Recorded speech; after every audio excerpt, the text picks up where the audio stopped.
Ladies and gentlemen,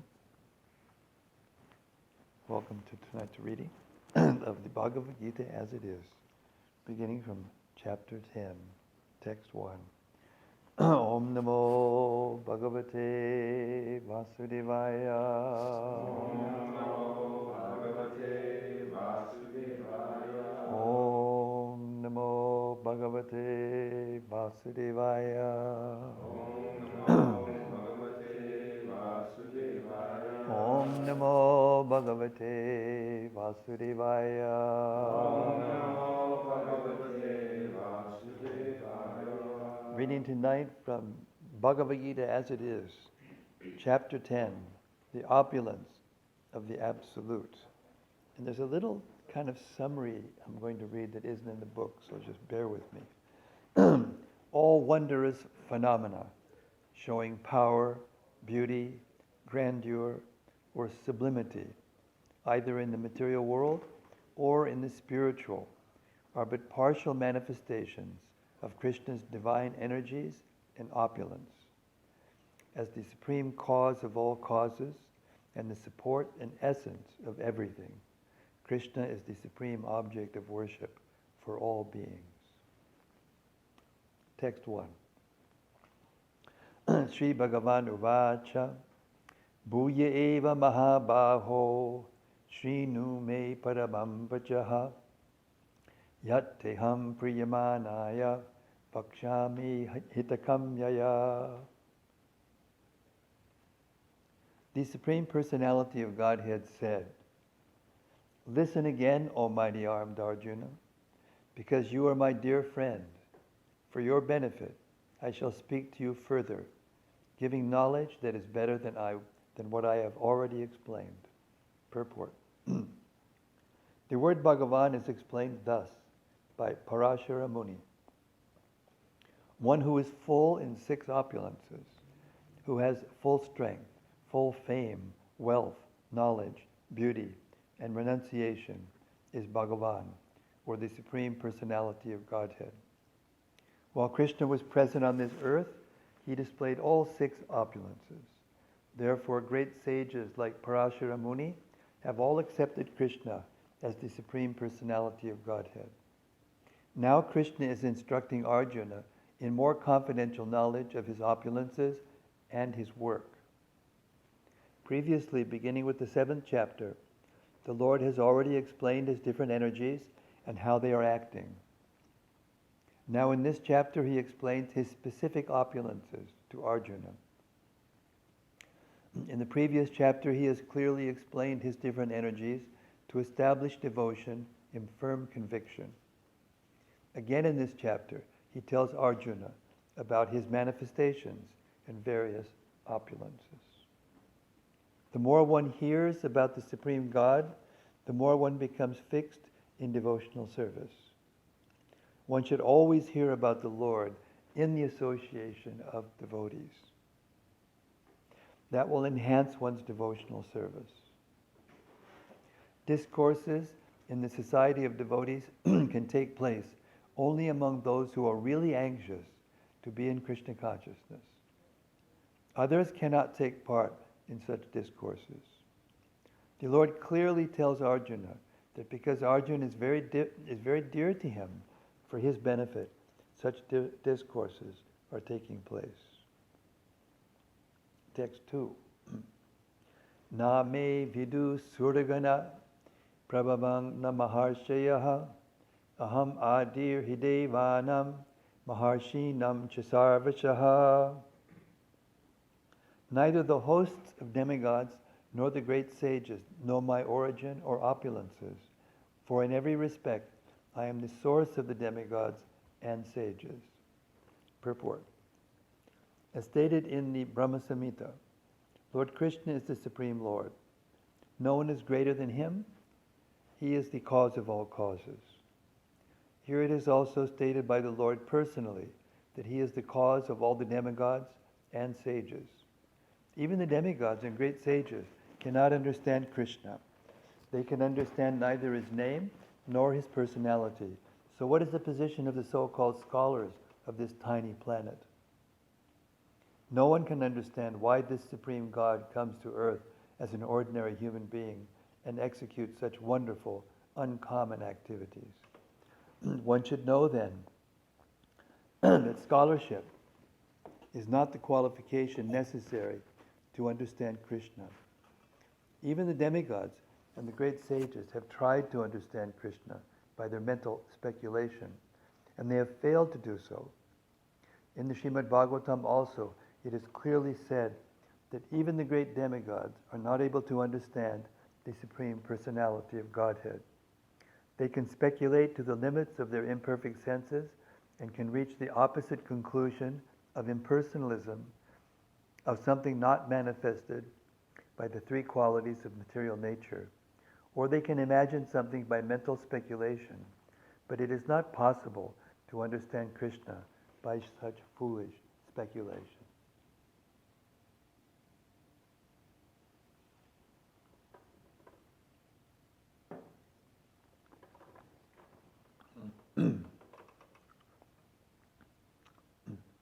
Here the Lord indirectly says that if anyone wants to know the absolute truth, here I am present as the Supreme Personality of Godhead.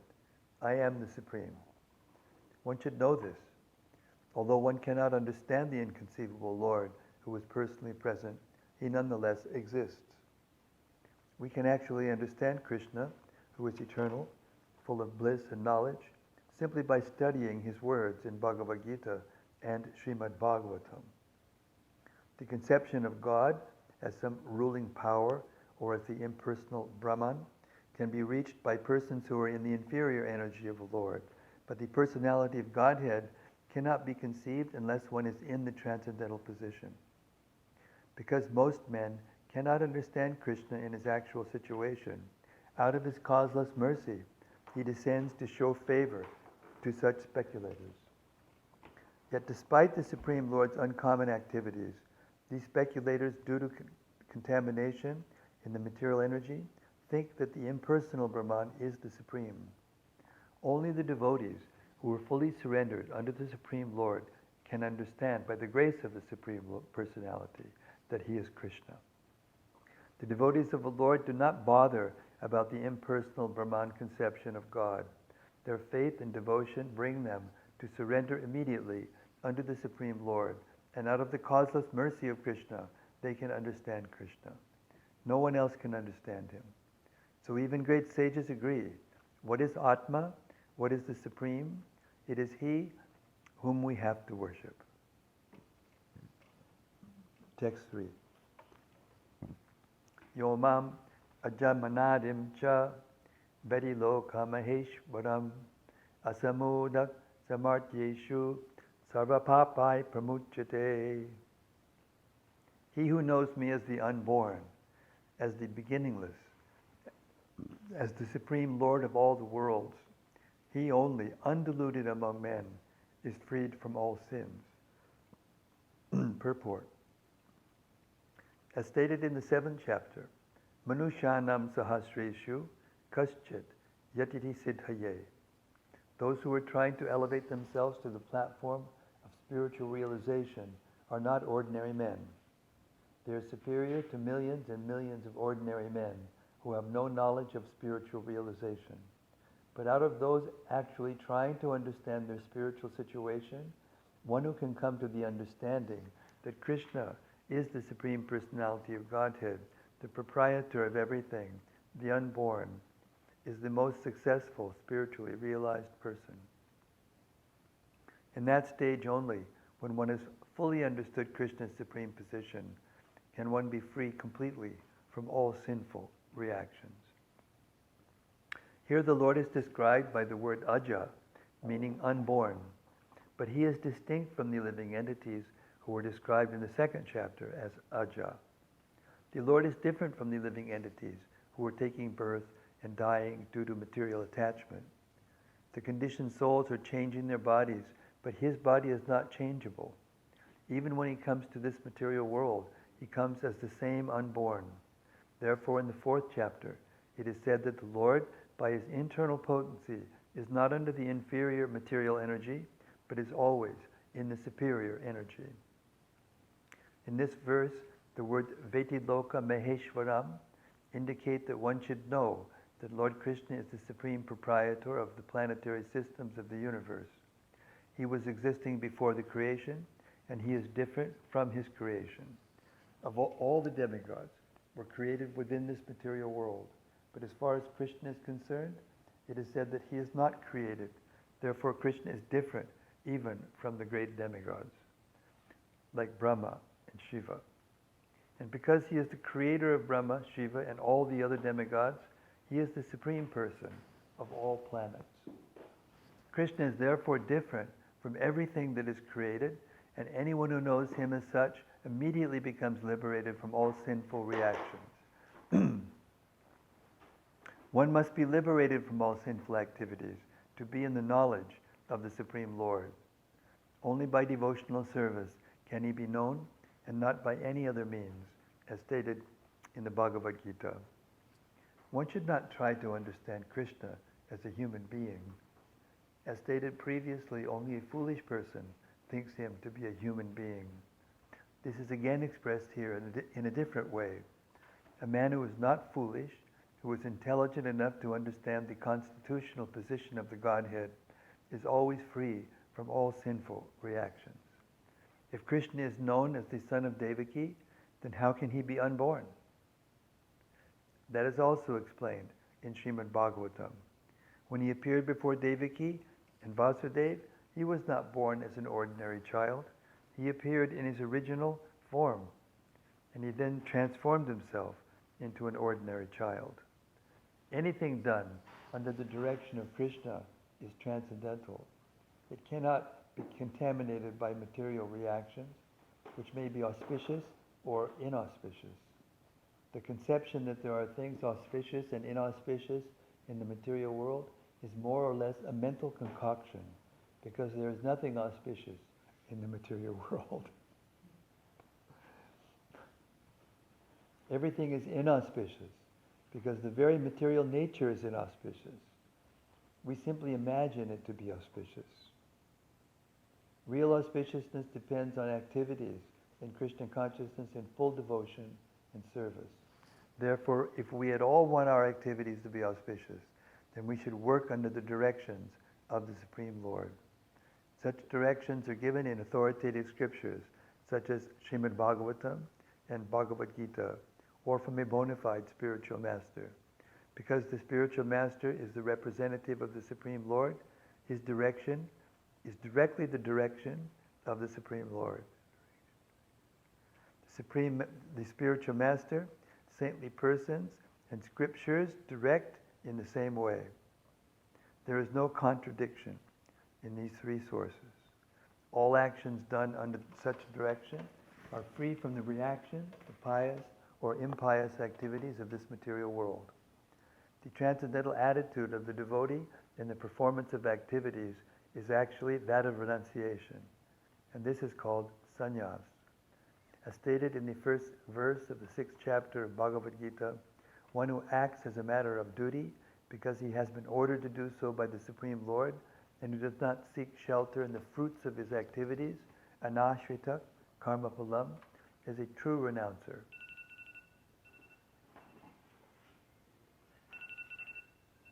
Shall I accept?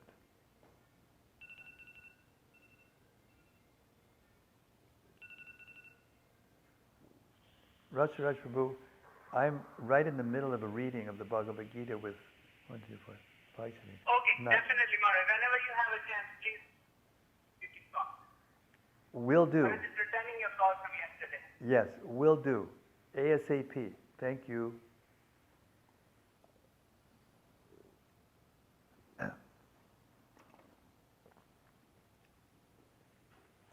As stated in the first verse of the 6th chapter of Bhagavad-Gita, one who acts as a matter of duty because he has been ordered to do so by the Supreme Lord, and who does not seek shelter in the fruits of his activities, anashrita karma palam, is a true renouncer. Anyone acting under the direction of the Supreme Lord is actually a sannyasi and a yogi, and not the man who has simply taken the dress of a sannyasi or a pseudo-yogi. text 4 and 5. Buddhir jnanam asamoha chama satyam dhamma shamaha sukham dukkam bhavo bhavo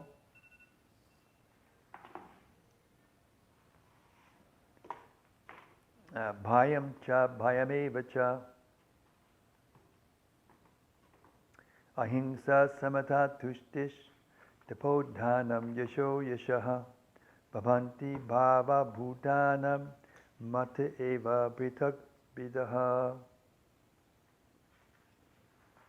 Intelligence, knowledge, freedom from doubt and delusion, forgiveness, truthfulness, control of the senses, control of the mind, happiness and distress, birth, death, fear, fearlessness, non-violence, equanimity, satisfaction, austerity, charity, fame and infamy.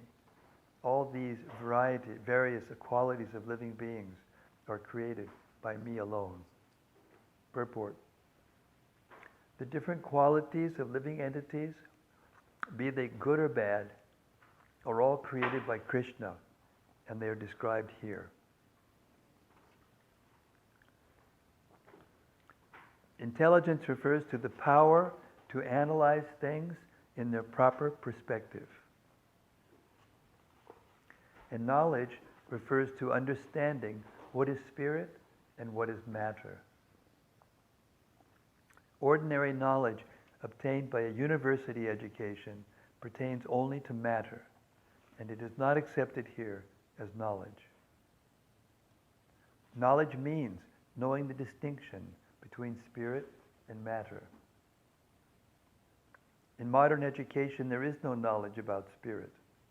They are simply taking care of the material elements and bodily needs. Therefore, academic knowledge is not complete.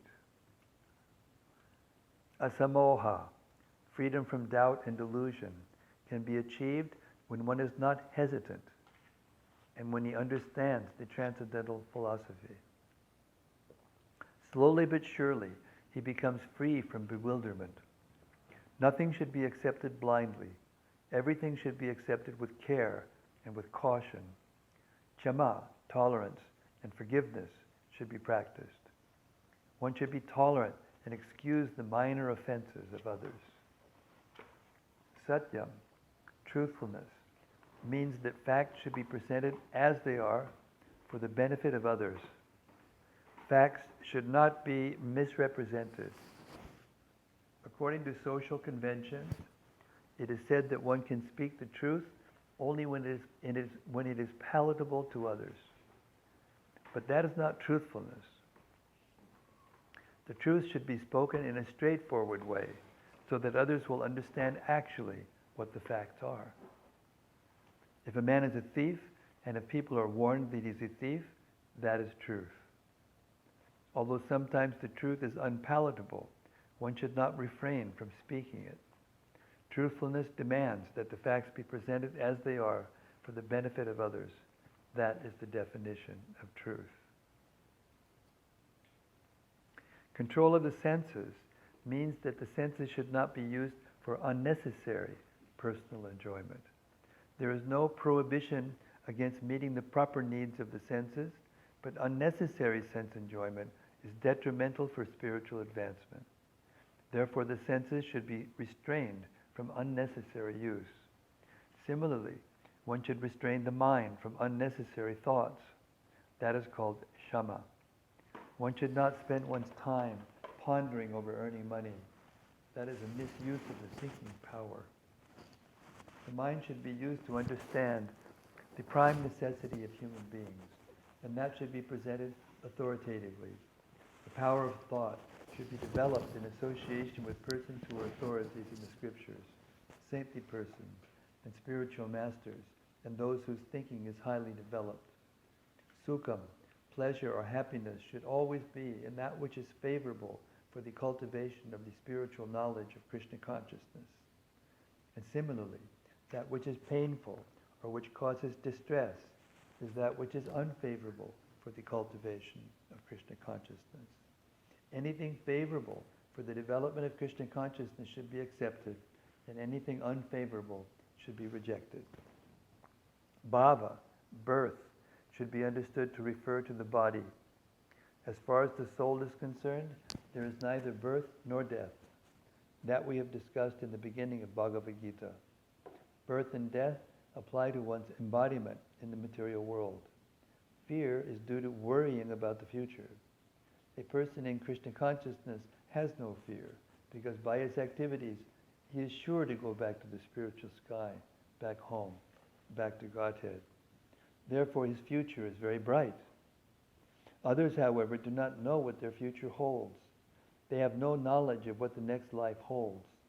So they are therefore in constant anxiety. If we want to get free from anxiety, then the best course is to understand Krishna and be situated always in Krishna consciousness.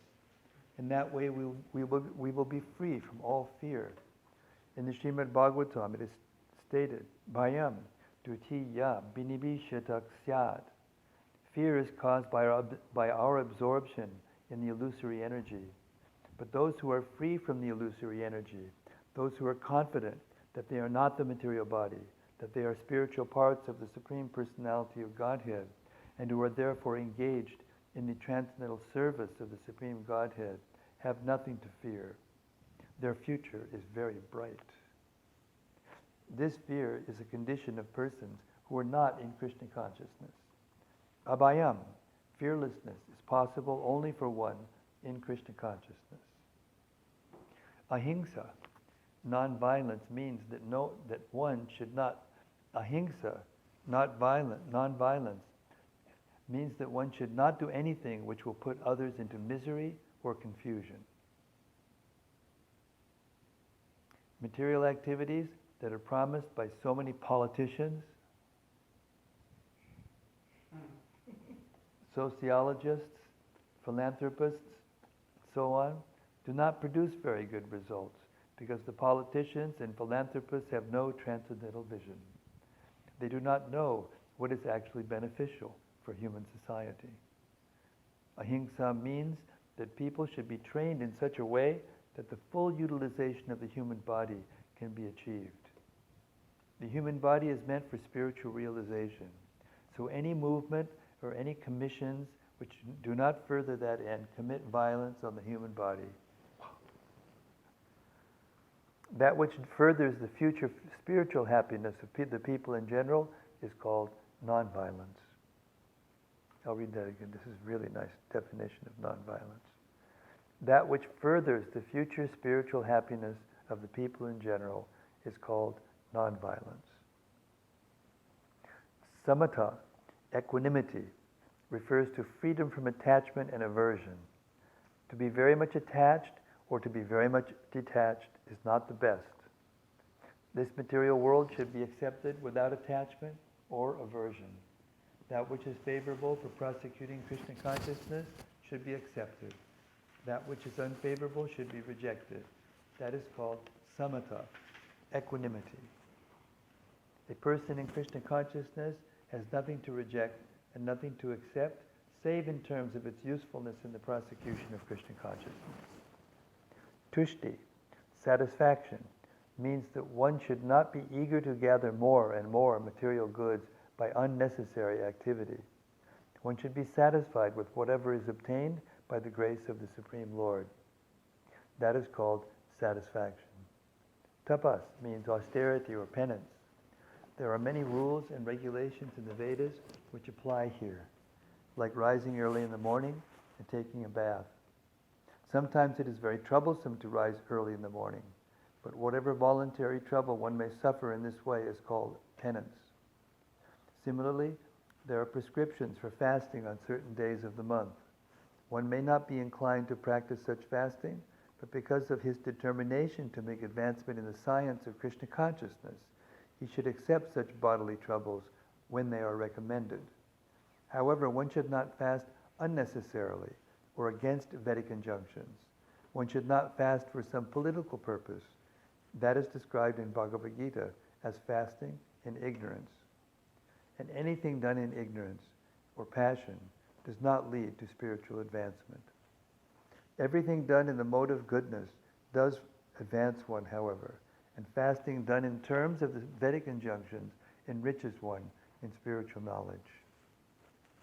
As far as charity is concerned, one should give 50% of his earnings to some good cause. And what is that? What is a good cause? It is that which is conducted in terms of Krishna consciousness. That is not only a good cause, but the best cause. Because Krishna is good, his cause is also good. Thus, charity should be given to a person who is engaged in Krishna consciousness. According to Vedic literature, it is enjoined that charity should be given to the Brahmanas. This practice is still followed, although not very nicely in terms of the Vedic injunction. But still, the injunction is that charity should be given to the Brahmanas. Why? Because they are engaged in higher cultivation of spiritual knowledge. A Brahmana is supposed to devote his whole life to understanding Brahman. Brahma janati Brahmana. Brahma janatiti Brahmana. One who knows Brahman is called a Brahmana. Thus, charity is offered to the Brahmanas because they are always engaged in higher spiritual service and have no time to earn their livelihood. In the Vedic literature, charity is also to be awarded to one in the renounced order of life, the sannyasi. The sannyasis beg from door to door, not for money, but for missionary purposes. The system is that they go from door to door to awaken the householders from the slumber of ignorance. Because the householders are engaged in family affairs and have forgotten their actual purpose in life, awakening their Krishna consciousness, it is the business of the sannyasis to go as beggars to the householders and encourage them to be Krishna conscious. As it is said in the Vedas, one should awake and achieve what is due him in this human form of life. This knowledge and method is distributed by the sannyasis. Hence, charity is to be given to the renouncer of life, to the brahmanas, and similar good causes, not to any whimsical cause. Yashas, fame, should be according to Lord Chaitanya, who said that a man is famous when he is known as a great devotee. That is real fame. If one has become a great man in Krishna consciousness, and it is known, then he is truly famous. One who does not have such fame is infamous. All these qualities are manifest throughout the universe in human society and in the society of the demigods. There are many forms of humanity on other planets.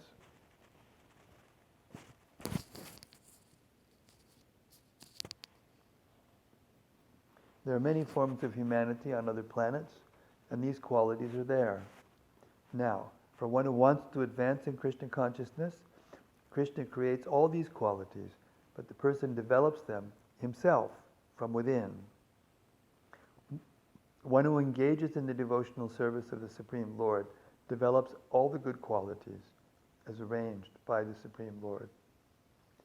Of whatever we find, good or bad, the origin is Krishna. Nothing can manifest itself in this material world which is not in Krishna. That is knowledge. Although we know that things are differently situated, we should realize that everything flows from Krishna. What a purport.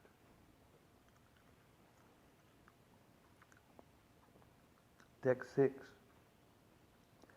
Maharshayak sapta purve chatvaro manavastata madbhava manasa jata yesham loka ima prajaha. The 7 great sages, and before them the 4 other great sages, and the Manus, progenitors of mankind, come from me, born from my mind. And all the living entities populating the various planets descend from them. Purport. The Lord is giving a genealogical synopsis of the universal population. Brahma is the original creature born out of the energy of the Supreme Lord, who is known as Hiranyagarbha. And from Brahma, all the 7 great sages, and before them, 4 other great sages, named Sanaka, Sanandana, Sanatana, and Sanat Kumara. And the 14 Manus are manifested. All these 25 great sages are known as the patriarchs of the living entities all over the universe. There are innumerable universes and innumerable planets within each universe, and each planet is full of population of different varieties. All of them are born of these 25 patriarchs. Brahma underwent penance for 1,000 years of the demigods before he realized by the grace of Krishna how to create. Then from Brahma came Sanaka, Sanandana, Sanatana, and Sanat Kumara, then Rudra, and then the 7 sages. And in this way, all the Brahmanas and Kshatriyas are born out of the energy of the Supreme Personality of Godhead. Brahma is known as Pitamaha, the grandfather, and Krishna is known as Prapitamaha,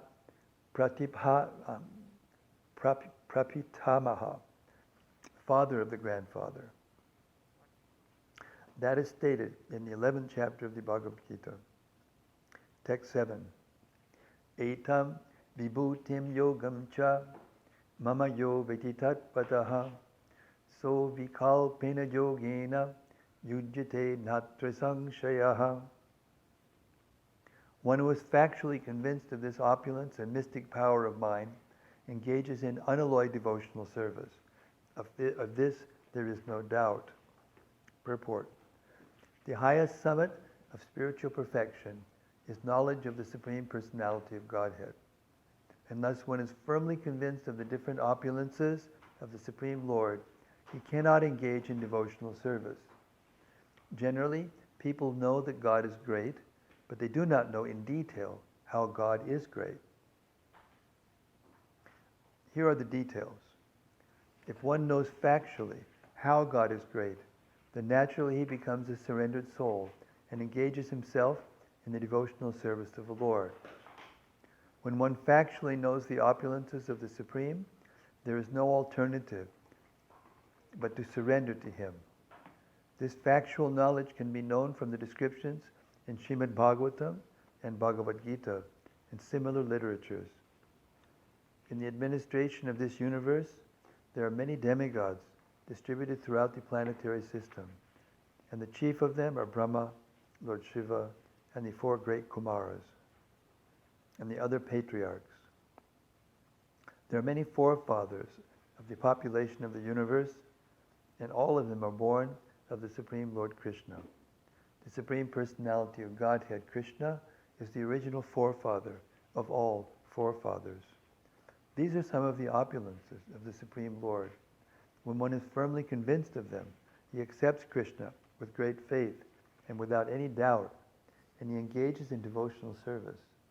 All this particular knowledge is required in order to increase one's interest in the loving devotional service of the Lord. One should not neglect to understand fully how great Krishna is, for by knowing the greatness of Krishna, one will be able to be fixed in sincere devotional service. Text 8. Aham sarvasya prabhavo mattak sarvam pravartate iti matva bhajante mam buddha bhava samanvitaha. I am the source of all spiritual and material worlds. Everything emanates from me. The wise, who perfectly know this, engage in my devotional service and worship me with all their hearts. Purport. A learned scholar who has studied the Vedas perfectly and has information from authorities like Lord Chaitanya and who knows how to apply these teachings can understand that Krishna is the origin of everything in both the material and spiritual worlds. And because he knows this perfectly, he becomes firmly fixed in devotional service of the Supreme Lord. He can never be deviated by any amount of nonsensical commentaries or by fools. All Vedic literature agrees that Krishna is the source of Brahma, Shiva, and all other demigods. In the Atharva Veda, it is said, Yo Brahmanam vidadati purvam yo vai vedangscha gapayati sma Krishna. It was Krishna who in the beginning instructed Brahma in Vedic knowledge and who disseminated Vedic knowledge in the past. Then again, the Narayana Upanishad says, Atapurusho havai narayano Kama yata projak srijayate. Then the Supreme Personality Narayan desired to create living entities. The Upanishad continues, Narayanad Brahma Jayate, Narayanad Prajapati Prajayate, Narayanad Indro Jayate, Narayanad Astau Vasavo Jayante, Narayanad Ekadasha Rudra Jayante, Narayanad Dwadashaditya. From Narayan, Brahma is born, and from Narayan, the patriarchs are also born. From Narayan, Indra is born. From Narayana, the 8 Vasus are born. From Narayana, the 11 Rudras are born. From Narayana, the 12 Adityas are born. This Narayana is an expansion of Krishna. It is said in the same Vedas, Brahmanyo Devaki Putra, the son of Devaki, Krishna, is the Supreme Personality of Godhead. Then it is said, Eko vai Narayana asin, na Brahma na Ishano napo nagni somao, neme dvayu apritivi nanakshatrani nasuryaha. In the beginning of the creation, there was only the Supreme Personality of God, Narayana. There was no Brahma, nor Shiva, no water, no fire, no moon, no heaven, no earth, no stars in the sky, no sun. In the Maha Upanishad, it is also said that Lord Shiva was born from the forehead of the Supreme Lord. Thus the Vedas say that it is the Supreme Lord, the creator of Brahma and Shiva, who is to be worshipped. In the Moksha Dharma section of the Mahabharata, Krishna also says, Prajapatim charudhyam chapyaham eva srijami vai tau himam na bijanito mama maya vimohitao. The patriarchs, Shiva, and others are created by me, though they do not know that they are created by me, because they are deluded by my illusory energy. In the Varaha Purana, it is also said, Narayanak paro devas tasmad jatas chatur mukhaha tasmad rudro bhavad devak sachet sarva yatam gataha. Narayana is the Supreme Personality of Godhead, and from him Lord Brahma was born, from whom Shiva was born. Lord Krishna is the source of all generations, and he is called the most efficient cause of everything. He says, because everything is born of me, I am the original source of all. Everything is under me. No one is above me. There is no supreme controller other than Krishna. One who understands Krishna in such a way from a bona fide spiritual master, with references from Vedic literature, engages all his energy in Krishna consciousness and becomes a truly learned man. In comparison to him, all others who do not know Krishna properly are but fools. Only a fool would consider Krishna to be an ordinary man. A Krishna conscious person should not be bewildered by fools. He should avoid all unauthorized commentaries and interpretations on Bhagavad-Gita and proceed in Krishna consciousness with determination and firmness. Text 9. Majtita madgata prana bodhayantak parasparam katayantas jamam nityam tushanti cha ramanti cha. The thoughts of my pure devotees dwell in me. Their lives are fully devoted to my service, and they derive great satisfaction and bliss from always enlightening one another and conversing about me. Purport. Pure devotees, whose characteristics are mentioned here, engage themselves fully in the transcendental loving service of the Lord. Their minds cannot be diverted from the lotus feet of Krishna. Their talks are solely on the transcendental subjects. The symptoms of the pure devotees are described in this verse specifically. Devotees of the Supreme Lord are 24 hours daily engaged in glorifying the qualities and pastimes of the Supreme Lord. Their hearts and souls are constantly submerged in Krishna, and they take pleasure in discussing him with other devotees. In the preliminary stage of devotional service, they relish the transcendental pleasure from the service itself. And in the mature stage, they are actually situated in love of God. Once situated in that transcendental position, they can relish the highest perfection which is exhibited by the Lord in his abode. Lord Chaitanya likens transcendental devotional service to the sowing of a seed in the heart of a living entity. There are innumerable living entities traveling throughout the different planets of the universe, and out of them there are a few who are fortunate enough to meet a pure devotee and get the chance to understand devotional service. This devotional service is just like a seed, and if it is sown in the heart of a living entity, and if he goes on hearing and chanting, Hare Krishna, Krishna Krishna, Hare Hare, Hare Rama, Rama Rama, Hare Hare, that seed fructifies, just as the seed of a tree fructifies with regular watering. The spiritual plant of devotional service gradually grows and grows until it penetrates the covering of the material universe and enters into the Brahmajyoti effulgence in the spiritual sky. In the spiritual sky also that plant grows more and more until it reaches the highest planet, which is called Goloka Vrindavan, the supreme planet of Krishna. Ultimately, the plant takes shelter under the lotus feet of Krishna and rests there. Gradually, as the plant grows fruits and flowers, that plant of devotional service also produces fruit, and the watering process in the form of chanting and hearing goes on. This plant of devotional service is fully described in the Chaitanya Charitamrita. It is explained there that when the complete plant takes shelter under the lotus feet of the Supreme Lord, one becomes fully absorbed in love of God. Then he cannot live for even a moment without being in contact with the Supreme Lord, just as a fish cannot live without water.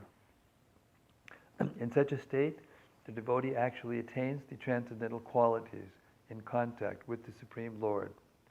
The Srimad Bhagavatam is also full of such narrations about the relationship between the Supreme Lord and his devotees. Therefore, the Srimad Bhagavatam is very dear to the devotees, as stated in the Bhagavatam itself.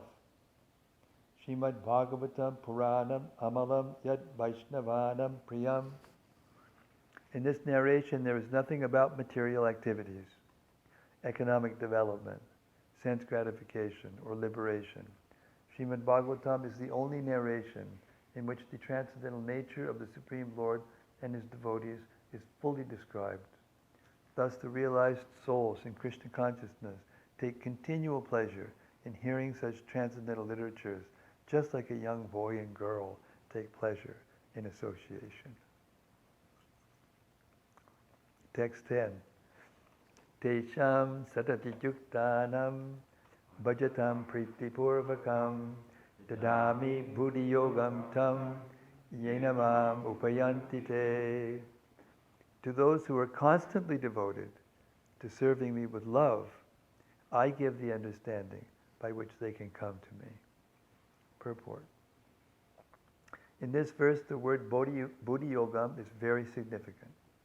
We may understand that in the second chapter, we may remember that in the second chapter, the Lord, instructing Arjuna, said that he had spoken to him of many things and that he would instruct him in the way of Buddhi Yoga. Now Buddhi Yoga is explained. Buddhi Yoga itself is action in Krishna consciousness. That is the highest intelligence. Buddhi means intelligence, and yoga means mystic activities or mystic elevation. When one tries to go back home, back to Godhead, and takes fully to Krishna consciousness in devotional service, his action is called Buddhi Yoga. In other words, Buddhi Yoga is the process by which one gets out of the entanglements of this material world. The ultimate goal of progress is Krishna. People do not know this. Therefore, the association of devotees and a bona fide spiritual master are important. One should know that the goal is Krishna, and when the goal is assigned, then the path is slowly but progressively traversed, and the ultimate goal is achieved. When a person knows the goal of life, but is addicted to the fruits of activities, he is acting in karma yoga. When he knows that the goal is Krishna, but he takes pleasure in mental speculations to understand Krishna, he is acting in jnana yoga. And when he knows the goal and seeks Krishna completely in Krishna consciousness and devotional service, he is acting in bhakti yoga or buddhi yoga, which is the complete yoga. This complete yoga is the highest perfectional stage of life. A person may have a bona fide spiritual master and may be attached to a spiritual organization, but if he is still not intelligent enough to make progress, then Krishna from within gives him instructions so that he may ultimately come to him without difficulty. The qualification is that a person always engage himself in Krishna consciousness and with love and devotion render all kinds of services. He should perform some sort of work for Krishna, and that work should be with love. If a devotee is not intelligent enough to make progress on the path of self-realization, but is sincere and devoted to the activities of devotional service, the Lord gives him the chance to make progress and ultimately to attain him. Text 11. Tesham evanukam partam aham agyanajam tamaha nashayam atmabhavasto jnanadipena vakshvata. To show them special mercy, I, dwelling in their hearts, destroy with the shining lamp of knowledge the darkness born of ignorance. Purport. When Lord Chaitanya was in Benares promulgating the chanting of Hare Krishna, Krishna Krishna, Hare Hare, Hare Rama, Rama Rama, Hare Hare, thousands of people were following him. Prakashananda Saraswati, a very influential and learned scholar in Benares at that time, derided Lord Chaitanya for being a sentimentalist. Sometimes Mayavadi philosophers criticize the devotees because they think that most of the devotees are in the darkness of ignorance and are philosophically naive sentimentalists. Actually, that is not the fact. There are very, very learned scholars who have put forward the philosophy of devotion. But even if a devotee does not take advantage of their literatures or of his spiritual master, if he is sincere in his devotional service, he is helped by Krishna himself within his heart. So the sincere devotee engaged in Krishna consciousness cannot be without knowledge. The only qualification is that one carry out devotional service in full Krishna consciousness. The Mayavadi philosophers think that without discriminating, one cannot have pure knowledge. For them, this answer is given by the Supreme Lord. Those who are engaged in pure devotional service, even though they be without sufficient education and even without sufficient knowledge of the Vedic script principles, are still helped by the Supreme God, as stated in this verse. The Lord tells Arjuna that basically there is no possibility of understanding the Supreme Truth, the Absolute Truth, the Supreme Personality of Godhead, simply by speculating. For the Supreme Truth is so great that it is not possible to understand Him or to achieve Him simply by making a mental effort. Man can go on speculating for several millions of years, and if he is not devoted, if he is not a lover of the Supreme Truth, he will never understand Krishna or the Supreme Truth. Only devotional service is the Supreme Truth, Krishna pleased. And by his inconceivable energy, he can reveal himself to the heart of the pure devotee.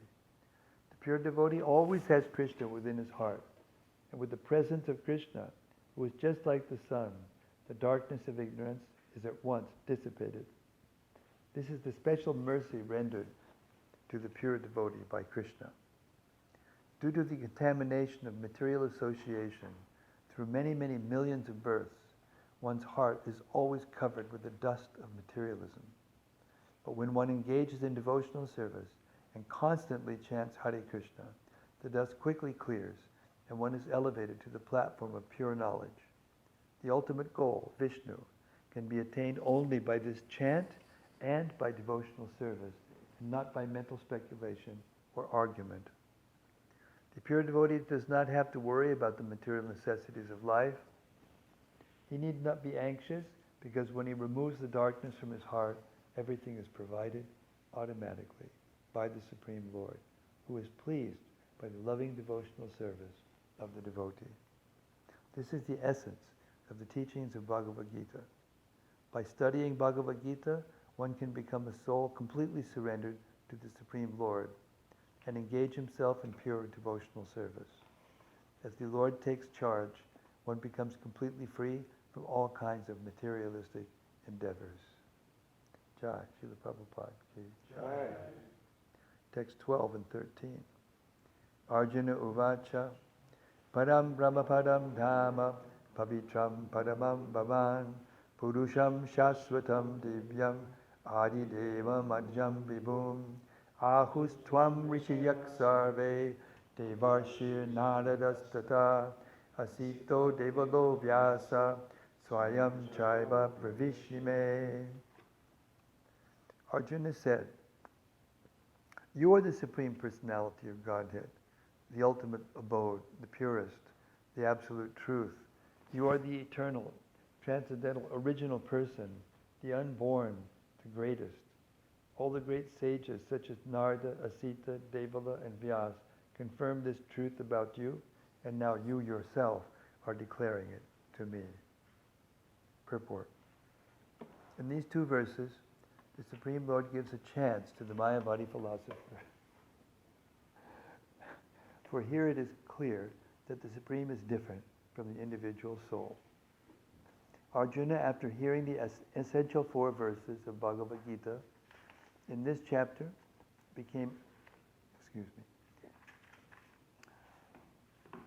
Arjuna, after hearing the essential 4 verses of Bhagavad Gita in this chapter, became completely freed from all doubts and accepted Krishna as the Supreme Personality of Godhead. He at once boldly declares, "You are Param Brahma, the Supreme Personality of Godhead." And previously Krishna stated that he is the originator of everything and everyone. Every demigod and every human being is dependent on him. Men and demigods, out of ignorance, think that they are absolute and independent of the Supreme Personality of Godhead. That ignorance is removed perfectly by the discharge of devotional service. This has already been explained in the previous verse by the Lord. Now, by His grace, Arjuna is accepting Him as the Supreme Truth, in concordance with the Vedic injunction. It is not that because Krishna is Arjuna's intimate friend, Arjuna is flattering him by calling him the Supreme Personality of Godhead, the Absolute Truth. Whatever Arjuna says in these 2 verses is confirmed by Vedic truth. Vedic injunctions affirm that only one who takes to devotional service to the Supreme Lord can understand Him, whereas others cannot. Each and every word of this verse spoken by Arjuna is confirmed by Vedic injunction. In the Kena Upanishad it is said that the Supreme Brahman is the rest for everything, and Krishna has already explained that everything is resting on Him. The Mundaka Upanishad confirms that the Supreme Lord, in whom everything is resting, can be realized only by those who engage constantly in thinking of Him. This constant thinking of Krishna is smaranam, one of the methods of devotional service. It is only by devotional service to Krishna that one can understand His position and get rid of this material body. In the Vedas, the Supreme Lord is accepted as the purest of the pure. One who understands that Krishna is the purest of the pure can become purified from all sinful activities. One cannot be disinfected from sinful activities unless he surrenders unto the Supreme Lord. Arjuna's acceptance of Krishna as the Supreme Pure complies with the injunctions of Vedic literature. That is also confirmed by great personalities, of whom Narada is the chief. Krishna is the Supreme Personality of Godhead, and one should always meditate upon Him and enjoy one's transcendental relationship with Him. He is the Supreme Existence. He is free from bodily needs, birth, and death. Not only does Arjuna confirm this, but all the Vedic literatures, the Puranas, and histories. In all Vedic literatures, Krishna is thus described. And the Supreme Lord Himself also says in the 4th chapter, "Although I am unborn, I appear on this earth to establish religious principles." He is the supreme origin. He has no cause, for He is the cause of all causes, and everything is emanating from Him. This perfect knowledge can be had by the grace of the Supreme Lord. Here Arjuna expresses himself through the grace of Krishna. If we want to understand Bhagavad-Gita, we should accept the statements in these 2 verses. This is called the parampara system, acceptance of the disciplic succession. Unless one is in the disciplic succession, he cannot understand Bhagavad-Gita. It is not possible by so-called academic education. Unfortunately, those proud of their academic education, despite so much evidence in the Vedic literatures, stick to their obstinate conviction that Krishna is an ordinary person. Text 14. Sarvame tadritam manye yanmam bharati Kesava nahi te bhagavan bhaktim vidur deva nadanavaha. O Krishna, I totally accept as truth all that you have told me. Neither the demigods nor the demons, O Lord, can understand your personality. Purport. Arjuna herein confirms that persons of faithless and demonic nature cannot understand Krishna. He is not known even by the demigods, so what to speak of the so-called scholars of this modern world? By the grace of the Supreme Lord, Arjuna has understood that the Supreme Lord is Krishna, the Supreme Truth is Krishna, and that He is the perfect one. One should therefore follow the path of Arjuna. He received the authority of Bhagavad-Gita, as described in the 4th chapter, the parampara system of disciplic succession for the understanding of Bhagavad-Gita was lost, and therefore Krishna re-established that disciplic succession with Arjuna, because he considered Arjuna his intimate friend and a great devotee. Therefore, as stated in our introduction to Gita Upanishad, Bhagavad-Gita should be understood in the parampara system. When the parampara system was lost, Arjuna was selected to rejuvenate it. The acceptance by Arjuna, of all that Krishna says should be emulated. Then we can understand the essence of Bhagavad-Gita. And then only can we understand that Krishna is the Supreme Personality of Godhead. So we're going to stop there for tonight. Hare Krishna. So, time for reflection. Yes, sir. Pranata Karuna Prabhu has a question.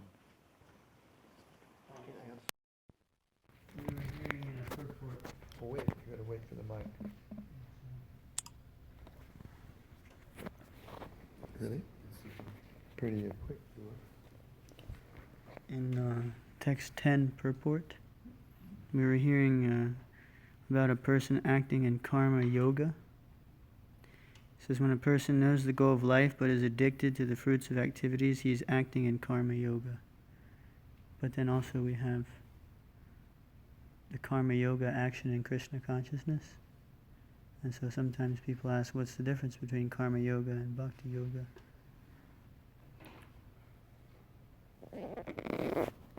Well, first of all, it's not that one kind of yoga is one room, and when you walk from one room into another, then you walk into another yoga. It's a continuous spectrum of a development of attachment to Krishna and detachment from material activities. And there are various names given to the various stages. So the difference between karma yoga and Buddha yoga or bhakti yoga is that the person is still attached to the material world.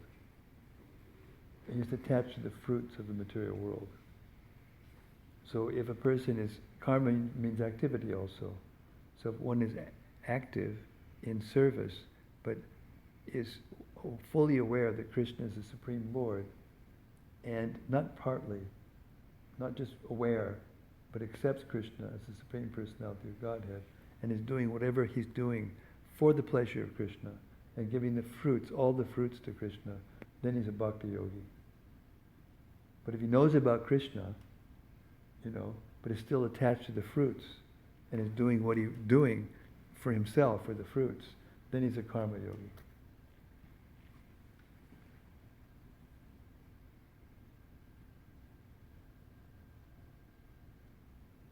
That's okay?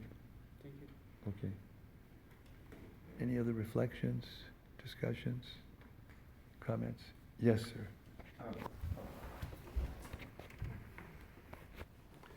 So, Srila Prabhupada says that Lord Krishna detected that the parampara system was broken and therefore decided to reestablish it with Arjuna. And I'm wondering if Arjuna had disciples whom he taught this knowledge to. We ever heard anything about that? Well, it doesn't mean that Arjuna became a Diksha Guru. There is Diksha, disciplic succession, and they all go back to Krishna, and they're all but their understanding is all based on the Bhagavad-Gita, as it is. That as it is not the title of the book, it's as it is, but Krishna is it as it is. So,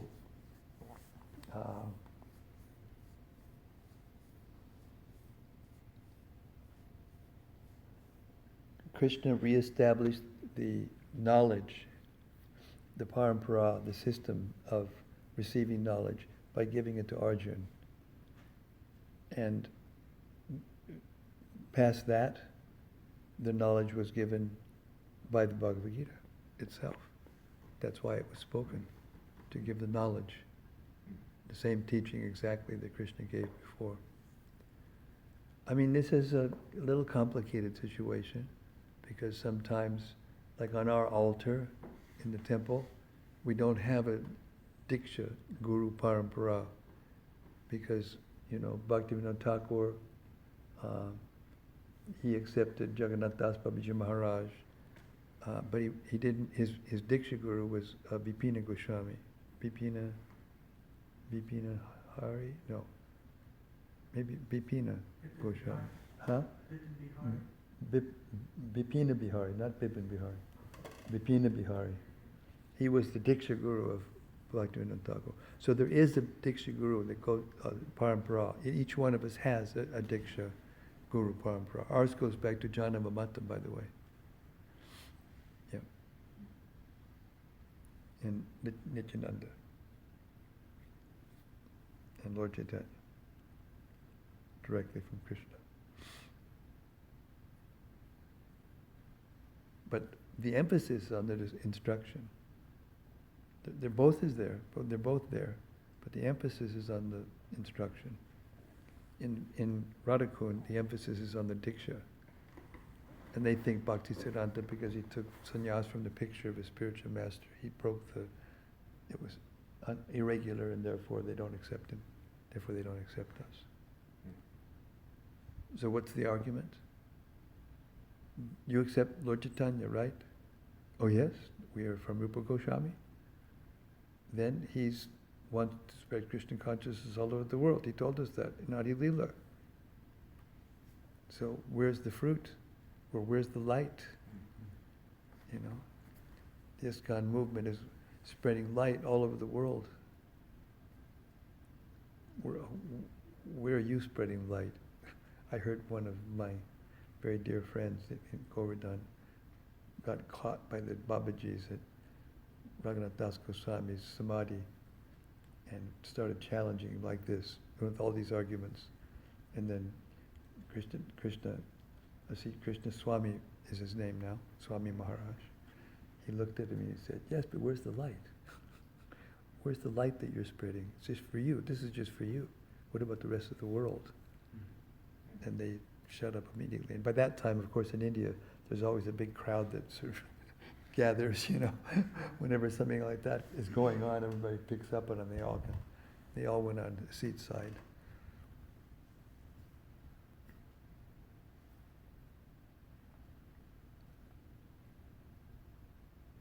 Thank you. Something's better than nothing. What else? Yes, sir.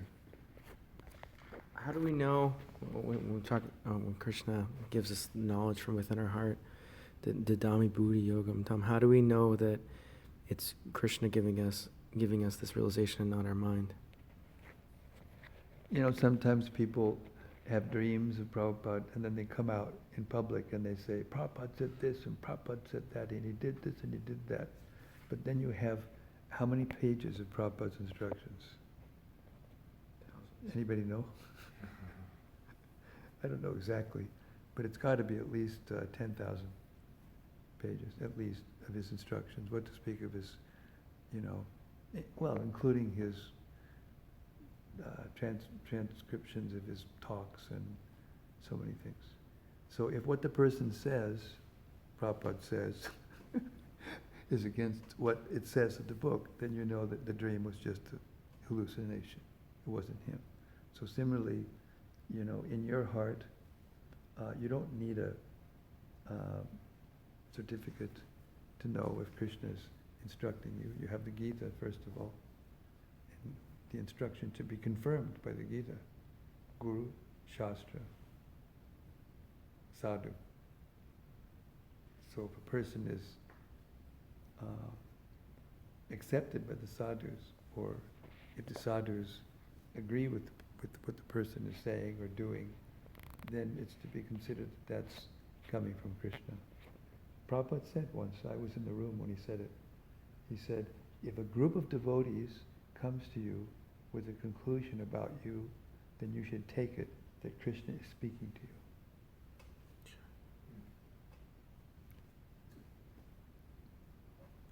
So you confirm,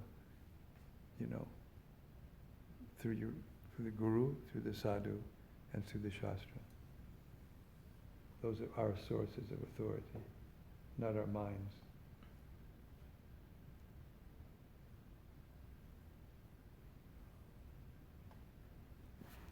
Okay?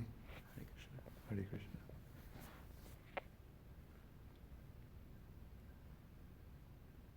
Something? No. Taking it in. Let's see, if I could comment, I would say that besides that I'm mostly lost, I really do like that academic education by itself is incomplete. When I heard that, because that's something that I currently kind of think is like, well, that's really important, it's probably most important, but after hearing it here, this is something that I can consider substandard or incomplete now. So I'm happy with that. Was it Ronaldo? Huh? Was it Ronaldo? Armando? Armando. Yeah. Thank you very much. And this is a perfect example of what he was asking about. Krishna enlightened you, you heard that, and it rang true. And when you spoke it, I guarantee you, it rang true with everyone sitting in this room. Thank you. Hare Krishna. Hare Krishna. Thank you. Stick around. Yeah, I will. I think you will.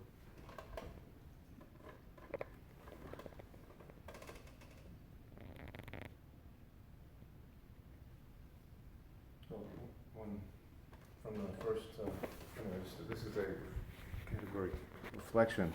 In the first verse of Srimad Bhagavatam, where it says, Muhyanti Yatsuraya, that the devas, the great gods that created the universe, who were so much greater than the tiny human beings, they're bewildered about their origin.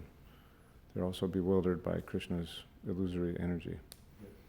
So it was nicely echoed, in this section, that the sages, they don't understand me because I'm their origin. They don't know. So if we think that we have trouble understanding Krishna sometimes, then I guess we're in good company, maybe? I don't know about that, but we should not become I don't know about that, being a good company, but we should never become discouraged. We should never become chronically depressed, because we are in a group of human beings that's very small. To even be sitting here like this and trying to understand these things, and being favorable and accepting the things that are coming from Prabhupada, that's very rare. And to have a taste like this, to want to come together like this every night and hear like this is very rare. Even in our movement, it's rare. So, yeah. We're in good company because we're sitting here.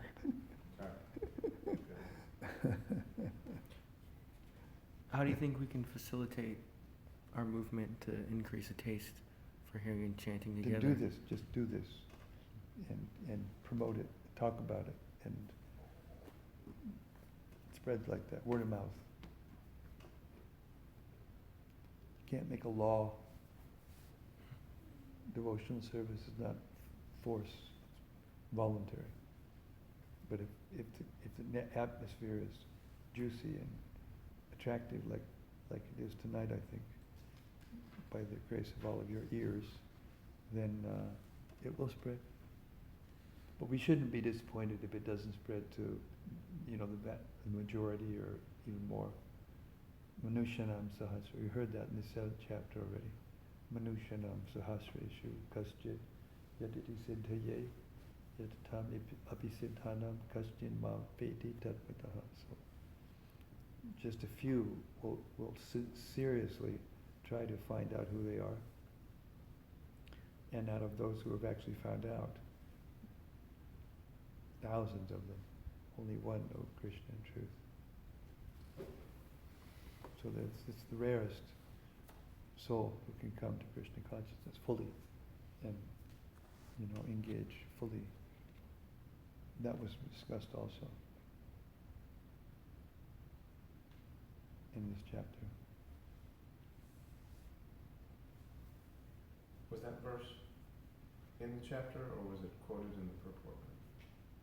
The verse that I just said, Manushanam sahasra. that's in the 7th chapter. That's right. Okay. Yeah. Indirectly it's hinted at Aham Sarvasya Prabhu. And those who understand that, they engage in my devotional service with all their hearts, fully. So it's indirectly said.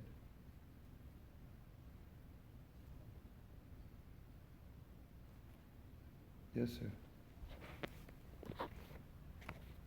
There's one sentence that stood out, or maybe there's two, but in the verse with all those qualities, the Krishna says, "I am all of these," or they're created by me alone.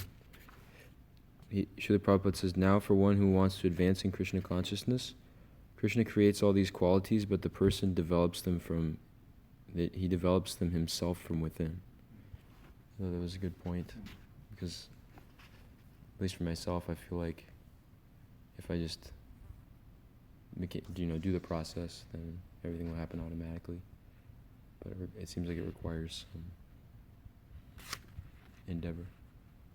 It requires endeavor, but the point being made also is that it's there in the heart already.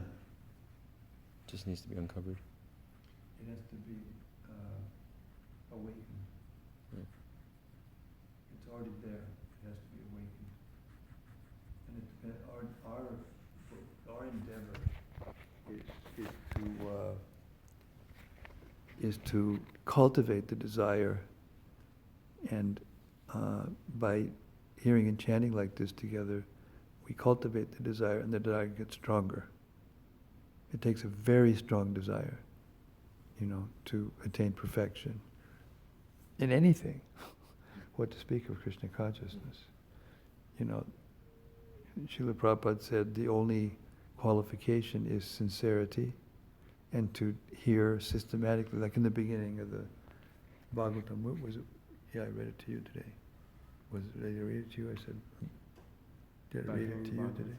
No, in the preface of the Bhagavatam, there's a statement by Prabhupada that the only qualification for hearing this knowledge is to hear it systematically, verse by verse, from beginning to the end, without skipping like you do in an ordinary book. That's why this is a very powerful, way of doing that. Get together and read the book cover to cover.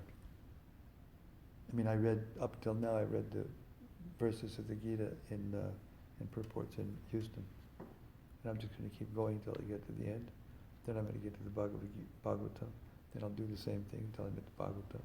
Then I'll do the same thing and go on Chaitanya Charitamrita. Then I'll start again with the Gita. And I'm just going to do that for the rest of my life. See what happens. And I'm already just after, this is what, going on, it's on my 4th year. It's past 3 years now. And it's having its effect.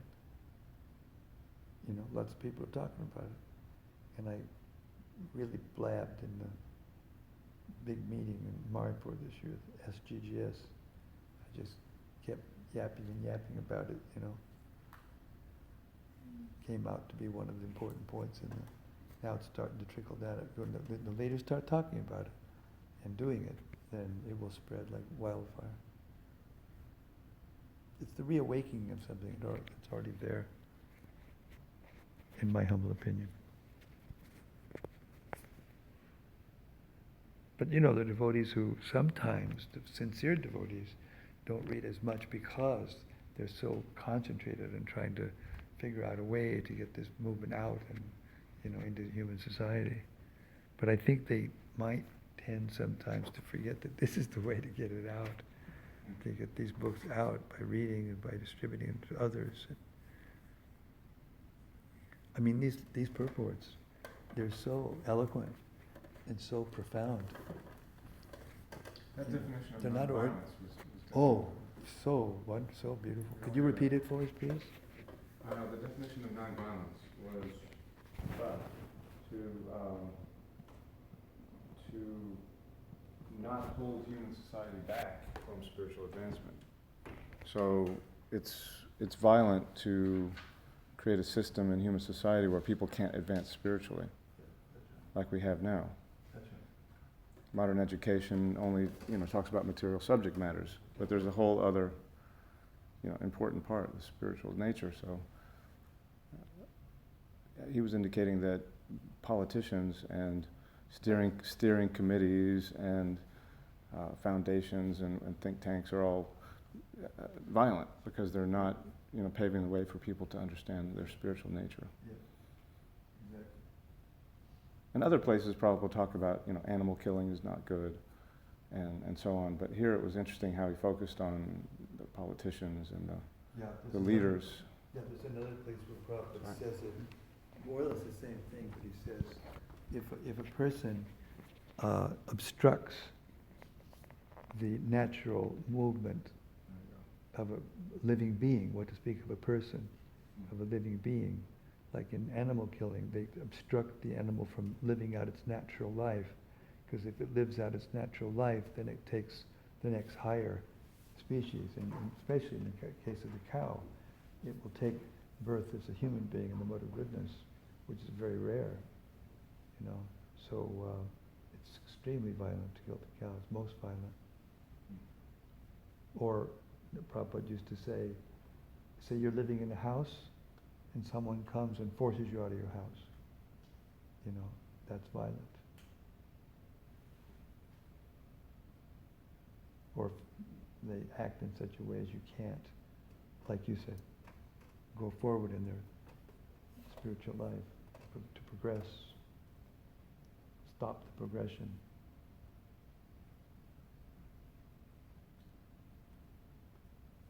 Yeah, it's really become ignorant, the course of human society. Everyone's being taught to engage in the most degraded, horrific activities. It's getting better though, and not as bad as the violence is condensing, to say the least, but I think there's an upward momentum Yes. to where the earth is getting better. So, Well, it has to get, what happens is, as more people are doing what we're doing, it creates a polemic. And that's why you see so much polemic now, between races and between different sections of human society, and the haves and the have-nots, and, different countries, different civilizations even, so that's the clash. And yes, it's a fact that there's a movement in the right direction, but there's a movement in the wrong direction also. And Yeah. eventually they will come head to head. It's just starting now. But you're right. Just beginning. Another example is the vegan movement. Some people are starting to look at statistics, Yeah. and there's at least 5%. It may be even 7, but the polls aren't that accurate. But maybe 5 or 7% of Americans are vegan. Yeah. And it's growing pretty quickly. Yeah. So people are getting this idea that nonviolence is really a good thing, Mm. and that's definitely progress. Of course, our view of nonviolence is different when it comes to that, because we want to promote the spiritual advancement. We want to help the soul, including the soul of the cow. So there's no doubt about it that it's violent and it's evil what they're doing to the cows. But I don't think, this is just my opinion, you may agree or not agree. Some of my godbrothers don't agree with me, but I think that if you continue to offer the milk to the cow, then the cow to Krishna, especially to the deity, then the soul and the body of that cow will make spiritual advancement. And sometimes the activists become, themselves kind of violent in other ways, so yeah, they can.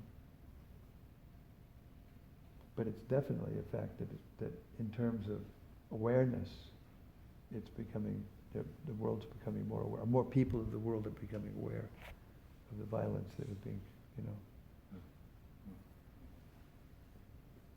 Okay, I guess what you're saying, or my question is, in my personal belief, I believe that people can be genetically given something to help them be more advanced spiritually than other people, because I don't think that everyone can be like the same on the spiritual frontier. And I do see that it can run in families, but is it right of me to say that it is possible for people to be genetically, spiritually more advanced than people who... No, genetically doesn't mean spiritually. Let's read the verse.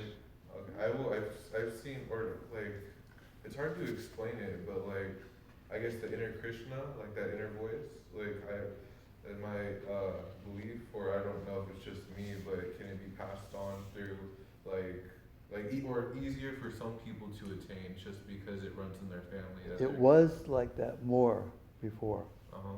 It was like that more before, because the consciousness is developed according to the body. But it's not that the body is Not spiritual, genetic. not genetic. Okay, then... But okay. The idea that you're putting forth is correct.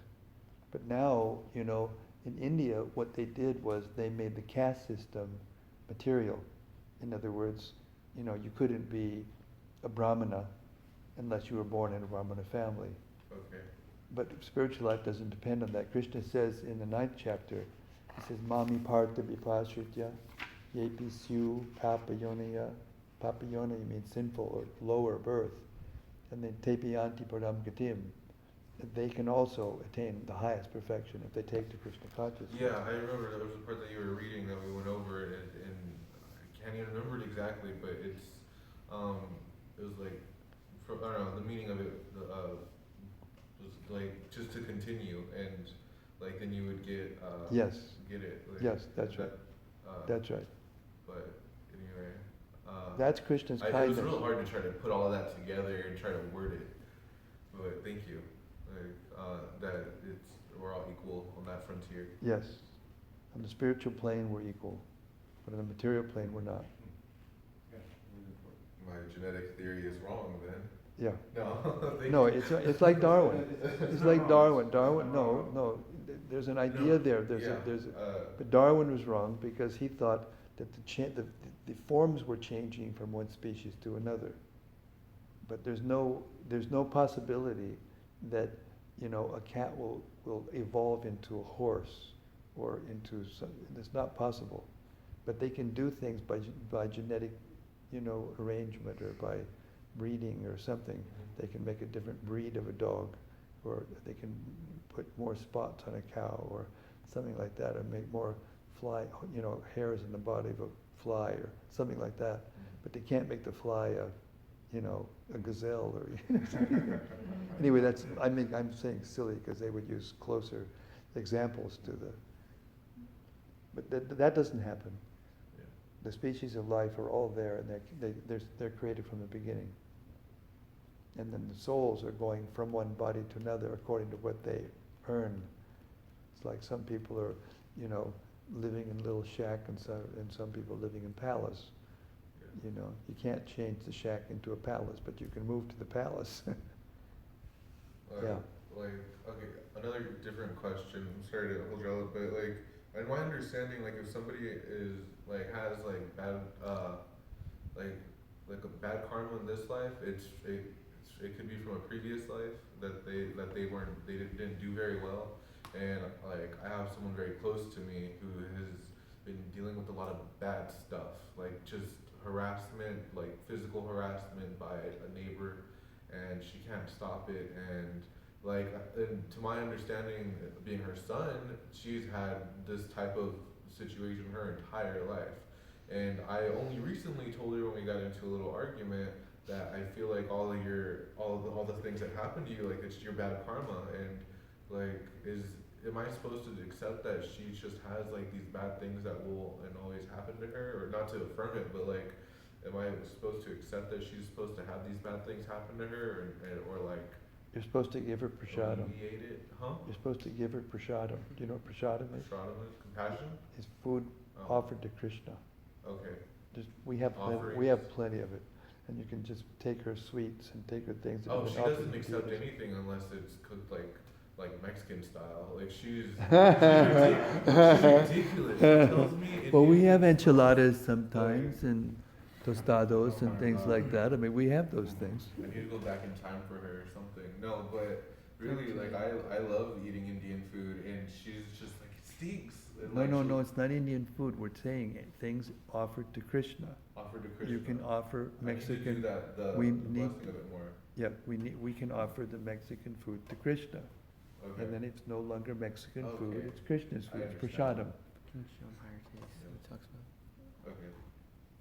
But, so just do offerings to Krishna for my mother. That's Yeah, like, okay. or come here, get the food, and give it to your mother. We're not on speaking terms right now. This happened like 2 days ago, by the way. But like, Pretty it's- clear why.